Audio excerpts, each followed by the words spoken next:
Langit sore di desa Cemoro Kandang tak pernah benar-benar terang.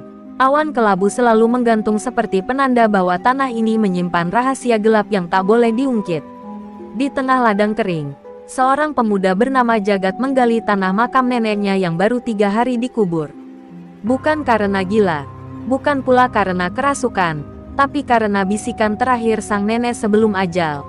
Gali pusakaku, cucuku, warisan itu akan menyelamatkan desa ini, atau menghancurkannya. Tangan Jagat gemetar saat cangkulnya mengenai kotak kayu hitam berukir huruf Jawa kuno. Petir menyambar meski langit tak hujan. Di dalam kotak itu, tergeletak sebuah kain kafan coklat tua dan buku tua dari kulit kerbau. Saat ia menyentuhnya, tubuhnya seolah tersedot ke dalam pusaran tanah, matanya memerah, telinganya berdarah, dan di dalam kepalanya terdengar raungan ribuan suara yang seolah berasal dari bawah bumi. Itu adalah suara-suara dari para leluhur yang dulu menyatu dengan tanah. Esok harinya, Jagat mulai merasakan sesuatu berubah dalam tubuhnya. Luka di tangannya akibat sabit sembuh dalam detik. Kakinya yang bengkak karena terkilir, pulih hanya dengan berdiri di tanah. Ketika ia mencium bau lumpur, jantungnya berdetak lebih kuat. Ia belum tahu namanya, tapi ilmu Pancasona itu telah meresap ke dalam darahnya. Ilmu dari tanah yang tak mengizinkan dirinya mati selama ia menyentuh bumi. Namun, kabar buruk datang saat ayam jago tak berkokok pagi itu. Warga desa mulai menemukan binatang peliharaan mati dengan tubuh rusak, mata kosong, dan lidah menjulur. Seorang anak kecil melihat bayangan hitam berdiri di tengah rawa, memanggil dengan suara parau. Orang tua kampung mulai berbisik tentang nama lama yang mestinya tak lagi disebut. Mbah Rontek, dukun rawa yang telah dikubur 100 tahun lalu dengan cara yang tak lazim, dipotong 7 bagian dan dikurung dalam 7 tempayan besi. Jagat tak percaya cerita itu, hingga suatu malam ia mendengar suara geraman rendah dari arah ladang. Ia mengintip dari balik jendela dan melihat siluet lelaki bongkok, tubuh penuh luka, tapi tetap berdiri dengan tatapan kosong yang menembus malam.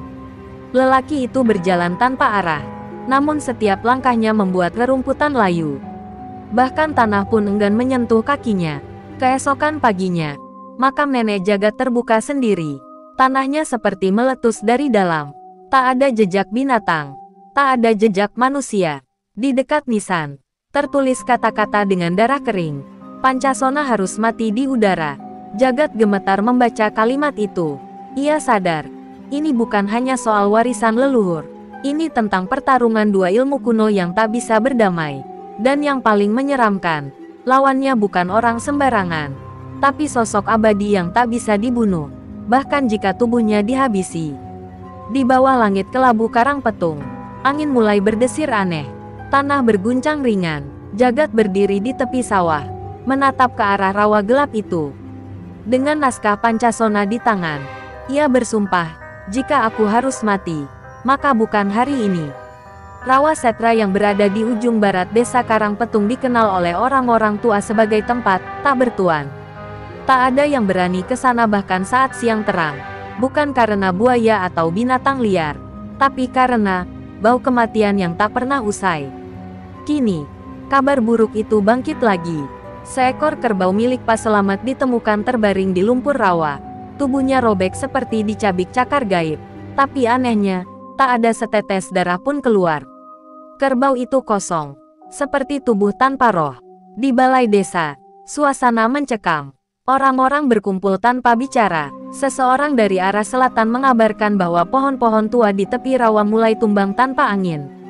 Bahkan, ada yang bersumpah melihat cahaya merah muncul dari dalam rawa, membentuk lingkaran.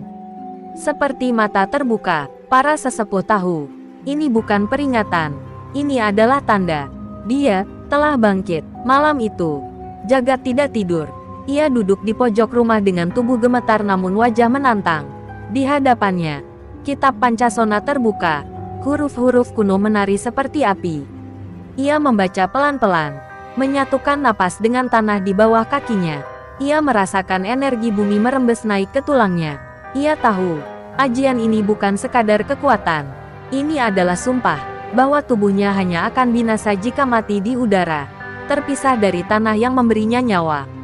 Tak jauh dari sana, di dalam rawa hitam pekat, Gelembung besar pecah satu persatu seperti napas yang kembali ke dunia.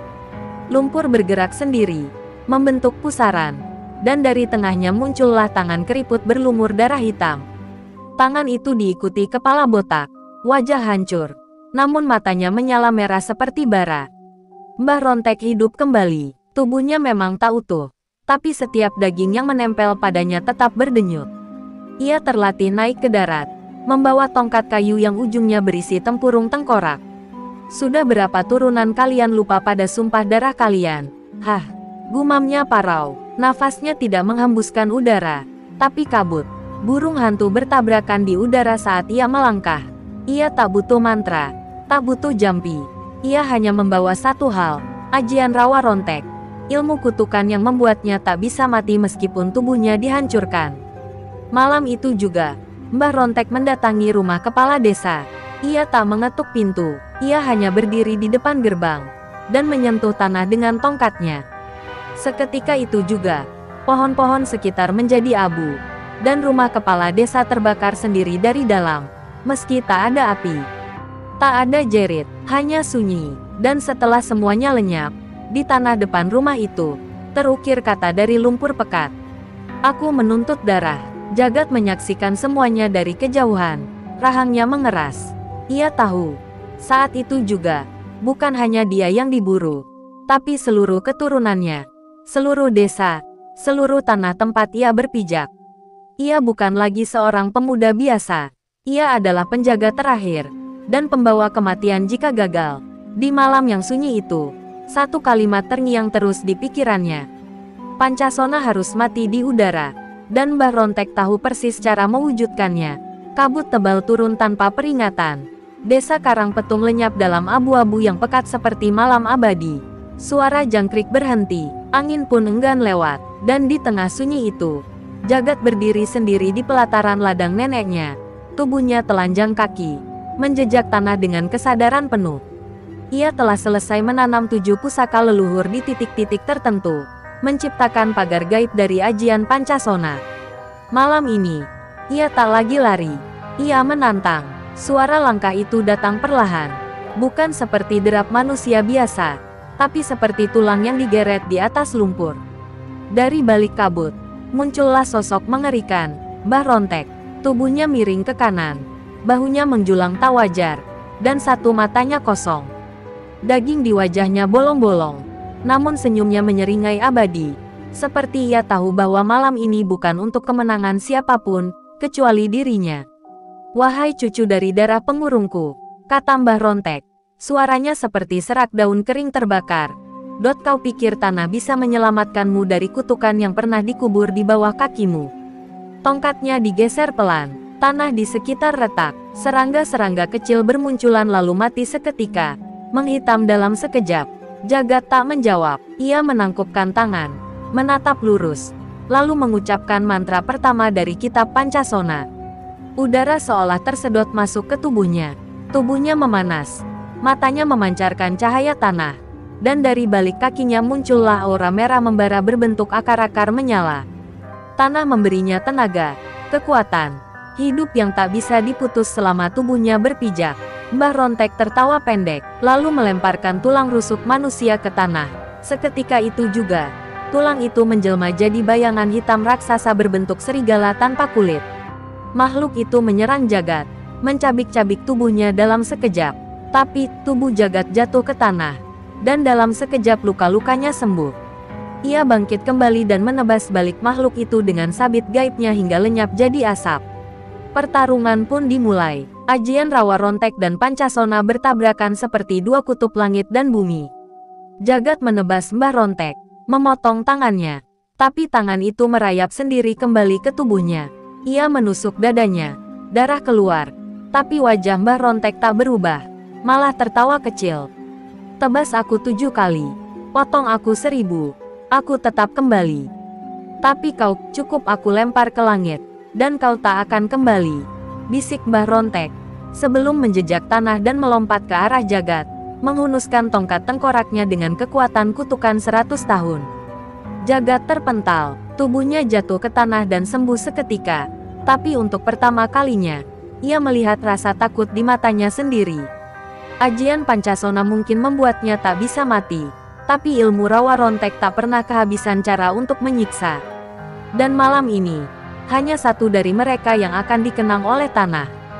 Ladang itu kini berubah menjadi medan tak kasat mata, tempat dua kutukan kuno bertabrakan. Jagat berdiri dengan napas terengah, darah mengalir dari sudut bibirnya. Namun luka-lukanya mengering setiap kali kakinya menyentuh tanah. Ia menggenggam sabit leluhur dengan gemetar, bukan karena takut, tapi karena menyadari, ia tak sedang melawan manusia, melainkan keniscayaan. Mbah Rontek melangkah pelan, dari tubuhnya. Uap hitam terus mengepul, membawa bau amis darah dan bangkai yang membusuk. Tangan kanannya terlepas saat pertarungan sebelumnya, namun kini sudah menyatu kembali seperti tanah liat yang dicetak ulang. Matanya yang satu memerah seperti bara, sementara mulutnya terus berbisik mantra dari zaman kelam. Kau tahu, jagat tanah memberimu hidup, tapi aku berasal dari tanah yang ditolak bumi. Jagat menancapkan sabitnya ke tanah. Tanah bergetar, dan dari bawah kaki muncul lingkaran cahaya, ajian Pancasona tingkat 2. Dari dalam tubuhnya, aliran tenaga bumi mengalir deras, membuat rambutnya berdiri dan tubuhnya ringan. Ia melompat dan memutar sabitnya seperti kilat, menebas dada Mbah Rontek hingga robek. Tapi tubuh renta itu tak tumbang, malah tertawa. Dari dada yang terbuka, tampak bukan jantung, melainkan wajah-wajah kecil menangis di dalamnya. Mereka adalah roh-roh yang dikurung, bahan bakar ajian rawa Rontek. Jangan kau kira aku hidup karena tubuh, ujar Mbah Rontek. Aku hidup karena penderitaan yang tak kau mengerti. Seketika itu juga, ia menancapkan tongkat tengkoraknya ke tanah. Dari dalam bumi, muncul tangan-tangan hitam yang menyeret Jagat ke bawah. Jagat terbenam lutut, dan hampir kehilangan pijakan. Namun dengan teriakan keras, ia menghantam tanah dengan telapak tangan. Aura tanah menyembur, menghancurkan tangan-tangan gaib itu. Jagat bangkit lagi, mata tanah menyala di dahinya. Ia menjerit dalam bahasa kuno, mantra yang menggetarkan seluruh bukit. Tubuhnya melayang setengah jengkal dari tanah, namun aura tanah tetap menyambung di telapak kakinya. Ia melesat dan menusuk langsung kepala Mbah Rontek. Tengkoraknya retak, tubuh itu hancur berkeping. Namun hanya sekejap, potongan tubuh Mbah Rontek jatuh ke tanah, lalu menari seperti diseret kekuatan tak terlihat, menyatu kembali satu persatu. Dalam hitungan detik, ia berdiri kembali, tapi kali ini, tubuhnya lebih utuh dari sebelumnya. Semakin kau potong aku, gumamnya, semakin aku tahu rasa sakit yang bisa kutukar menjadi kekuatan. Jagat terdiam, tubuhnya kembali berdarah, tapi sembuh. Mbah Rontek bangkit lagi, tapi tak lebih lemah. Dua ilmu ini saling memulihkan. Pancasona hidup dari tanah, rawa Rontek bangkit dari perpecahan. Pertarungan ini bukan soal siapa paling kuat, tapi siapa yang bisa memutus siklus abadi ini terlebih dahulu. Dan saat bulan keluar dari balik awan, Jagat sadar, tanah bisa memberinya hidup, tapi tanah juga bisa menelannya hidup-hidup. Langit karang petung malam itu merah seperti luka yang tak sembuh. Jagat terbaring di tengah sawah yang hancur. Tubuhnya remuk namun tetap bernapas. Tanah di bawahnya terus menyembuhkan. Tapi di hatinya, ada rasa yang tak bisa diperbaiki, kebingungan dan ketakutan. Ia menyadari, pertarungannya bukan hanya tentang ajian dan nyawa, tapi tentang kutukan yang diwariskan darah. Saat itu juga, suara gemetar datang dari arah timur. Seorang lelaki tua, berjubah putih dan memegang tongkat bambu hitam, muncul dari balik kabut. Namanya Kiai Baran, penjaga naskah kuno dan saksi hidup dari peristiwa 100 tahun silam. Dengan napas berat, ia berkata, "Jagat, kau bukan hanya pewaris Pancasona. Kau adalah cucu dari orang yang mengurung Mbah Rontek di rawa." Jagat terdiam. Kiai Baran melanjutkan, "Dahulu, leluhur Jagat bernama Ki Guna Samparan, pemilik ajian Pancasona yang paling sempurna. Ia pernah bersahabat dengan Mbah Rontek, yang saat itu masih bernama Surodingrat, seorang dukun pengembara dari timur. Mereka bersumpah menjaga tanah Jawa dari ilmu-ilmu sesat. Namun, ambisi membuat Surodingrat tergoda mempelajari rawa Rontek, ilmu terlarang yang menciptakan kehidupan dari kematian dan menyatukan tubuh dari bagian terpotong. Ketika Surodingrat membantai 99 jiwa untuk menyempurnakan ajian itu, Ki Guna marah. Ia dan para pendekar tua akhirnya menangkap dan mengutuk tubuh Surodingrat, memotongnya menjadi 7 bagian, dan menguburnya dalam 7 tempayan besi di dasar rawa. Tapi, 1 tempayan hilang, dan kutukan itu tak sempurna. Maka roh dendam Mbah Rontek pun tak pernah benar-benar mati, hanya menunggu waktu untuk bangkit kembali. Dan waktunya adalah sekarang. Gumam Kiai Baran. Kau adalah darah terakhir Ki Guna. Dan Mbah Rontek telah bersumpah. Keturunan terakhir itu harus dibunuh di udara, agar Pancasona tak bisa menyelamatkanmu. Jagat memejamkan mata. Semua potongan cerita mulai menyatu. Ia mengerti mengapa Mbah Rontek tak pernah menyerang langsung. Karena ia menunggu momen tepat untuk memisahkan jagat dari tanah. Dari balik bukit, terdengar suara ratusan burung gagak terbang. Tanah bergetar, kabut makin pekat. Mbah Rontek belum pergi. Ia hanya mempersiapkan arena pembantaian yang sempurna. Dan saat jagat menatap tanah yang terus memberinya nyawa, ia tahu, kekuatannya bisa menjadi kelemahan jika digunakan di tempat yang salah.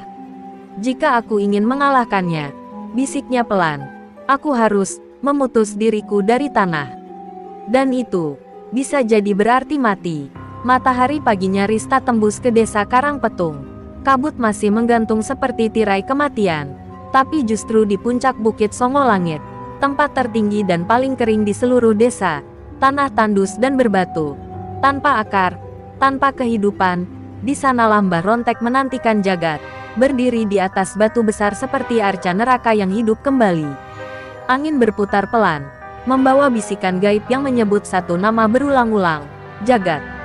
Jagat, jagat, jagat tiba di kaki bukit. Nafasnya berat, kakinya ingin menolak. Karena tanah di sini dingin dan mati. Tak ada energi bumi yang bisa mengalir ke tubuhnya. Tapi ingatan akan cerita Kiai Baran dan nisan sang nenek di kampung membuatnya melangkah. Kalau aku tidak naik, dia akan turun dan membakar seluruh desa, gumamnya. Maka ia mendaki pelan, membawa sabit pusaka yang kini terasa jauh lebih berat dari biasanya. Di puncak, Mbah Rontek berdiri membelakangi langit kelabu. Tubuhnya kini jauh lebih utuh, luka-lukanya tertutup, wajahnya lebih manusiawi. Namun matanya penuh darah. Kau datang juga, anak tanah. Tapi di sini, tanah tak bisa menjagamu, ujarnya. Jagat menelan ludah. Ia bisa merasakan tubuhnya tak pulih seperti biasa. Luka kecil di lengannya kini terasa perih.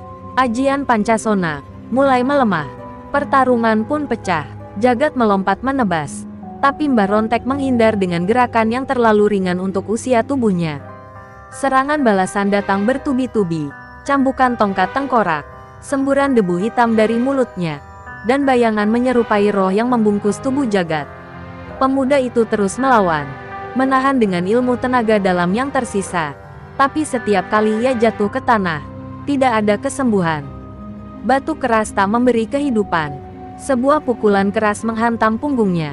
Jagat terlempar dan terguling. Darah keluar dari hidungnya. Ia mencoba bangkit, tapi lututnya goyah. Untuk pertama kalinya sejak mempelajari ajian Pancasona, ia merasa benar-benar rapuh. Mbah Rontek mendekat perlahan. Senyumnya dingin. Sekarang kau tahu, kenapa aku memilih tempat ini, nak. Disinilah Pancasona jadi tak berarti. Jagat, dalam keterpurukan, mengingat pesan neneknya, Pancasona bukan cuma soal tanah, tapi niat dan keberanian menyatu dengan tanah. Bila tanah tak bisa datang padamu, kau harus bawa tanah dalam jiwamu. Dengan gemetar, ia merogoh saku kainnya, mengeluarkan segenggam tanah dari makam neneknya. Ia menaburkan tanah itu di atas batu, lalu menjejakkan kakinya pelan. Sekejap, tubuh Jagat bergetar. Tanah itu cukup untuk membangkitkan setetes kekuatan Pancasona. Luka-lukanya mulai menutup sedikit, tapi waktunya singkat. Mbah Rontek melihat itu, dan ia mengamuk. Ia berlari dan menyeruduk Jagat dengan tongkatnya, menghancurkan batu pijakan itu. Tanah terbang, dan Jagat terlempar ke udara. Di udara, waktu seolah berhenti. Jagat melayang perlahan, matanya membelalak. Tak ada tanah, tak ada sambungan. Ajian Pancasona terputus. Ia bisa merasakan napasnya perlahan berhenti. Dan di bawah, Mbah Rontek tertawa keras, dingin, menang.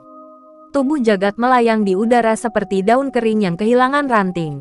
Waktu terasa lambat, jiwanya seperti ditarik keluar dari tubuh. Perlahan-lahan, terputus dari satu-satunya hal yang selalu menjaganya, tanah. Tak ada akar, tak ada lumpur, tak ada debu. Hanya langit pucat dan batu runcing menunggu di bawah. Ajian Pancasona, yang sejak awal memberinya kekuatan tak terkalahkan, kini sunyi, mati. Di udara, tubuhnya mulai terasa dingin. Luka-luka di tubuhnya kembali menganga. Darah mengucur deras dari pelipis, dada, dan betis. Ia ingin menjerit, tapi paru-parunya menolak. Ia ingin menggenggam angin, tapi jari-jarinya tak kuat. Seketika itu juga, suara tanah yang dulu selalu bergemuruh di telinganya, hilang. Seakan tanah pun telah menyerah meninggalkannya. Mbah Rontek berdiri di puncak batu, memandang kejatuhan itu dengan wajah kosong. Tak ada sorak, tak ada kepuasan. Ia hanya berbisik lirih, "Kau seperti kakekmu, terlalu percaya bahwa tanah selalu setia." Lalu ia menancapkan tongkatnya kembali ke bumi.